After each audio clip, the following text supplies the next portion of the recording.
Welcome to the show with the eternal self. Every visit banger, best believe he don't miss. Do me a favor, drop a sub and keep tuning in. If you like what you see, go and share with your friends. After yesterday's episode 7 from the Ahsoka series, it's clear that Baylan plans to harness or discover something much bigger than what Jedi and Sith strive after. Now, Jedi seek wisdom so that they may be better to protect those around them. Meanwhile, Sith are constantly seeking to test the limits of their abilities and become more powerful. And because Jedi and Sith utilize opposing methods to exact their ends, they are ever at odds with one another. Now, Anakin's purge of the Jedi Temple and rise of the Empire were inevitable, according to Baylan. So while Shin seems drawn to the power Thrawn promises, Baylan can't help but see more death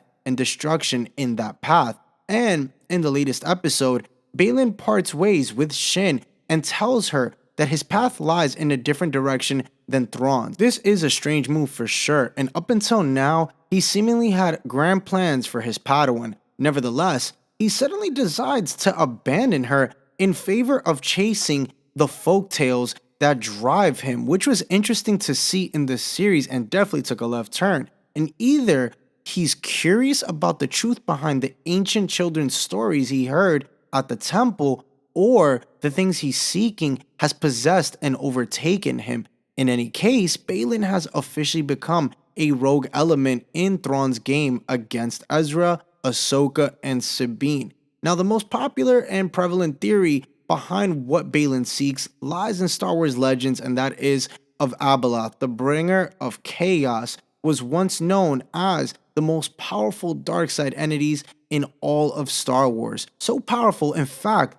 that the Mortis force wielders from the Clone Wars banished Abeloth into a black hole. Now, Dave Filoni is not one to shy away from drawing upon Legends material for his new content. He already brought back Thrawn in Star Wars Rebels, and he may be gearing up to bring back Abeloth in the Ahsoka series. And if not Abeloth, then there are plenty of other theories surrounding who or what Baylan is searching for, and it's possible that Filoni is borrowing lore from Star Wars Jedi games and introducing the Zepho, ancient beings who were hinted at in Ahsoka Episode 6 to live action. Now, Filoni may also be bringing back the Night Sisters beast mentioned in the Clone Wars Season 6, known as the Malmorial. Now, alternatively, Baylan may want to destroy the Skywalker legacy in recompense for what Anakin's destruction of the Jedi Temple. Now, one of Baylan's most confusing moves in his plan, again, was parting ways with Shin in the latest episode.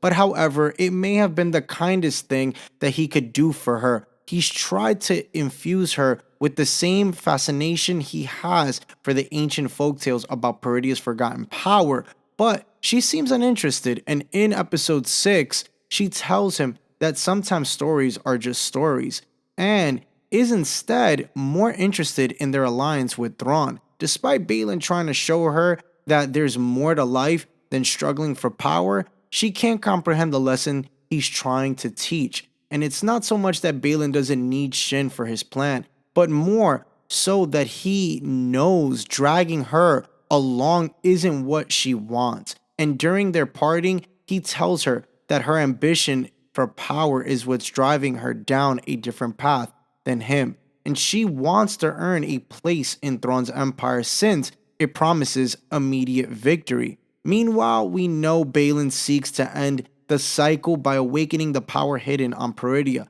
Nevertheless, he utilizes Shin's desire by having her carry out Thrawn's order in his place. Now, with the finale coming out next week, there are a lot of loose threads that need to tie up, and among them is the resolution of Baylan's plan. Now, we know he's had a big role in the series since the beginning, and the finale needs to fully explain his actions, and we know that the actor has passed away in real life, but hopefully they end up tying everything together and making it make sense, because episode 7 kind of didn't really give us the answers that we kind of needed, I guess, to know, since we're about to wrap up. And maybe they're just kind of setting it up for season 2 of the Ahsoka series, or maybe this leads into Mandalorian season 4.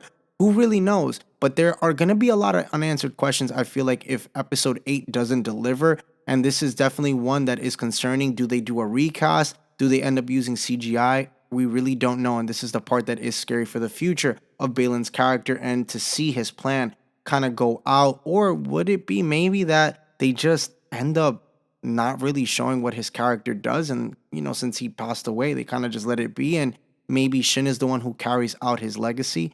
Who knows, guys? Like I said, there are a lot of unanswered questions if they don't get answered in next week's episode. But again, what do you guys think of his plan? What do you think he has up his sleeve?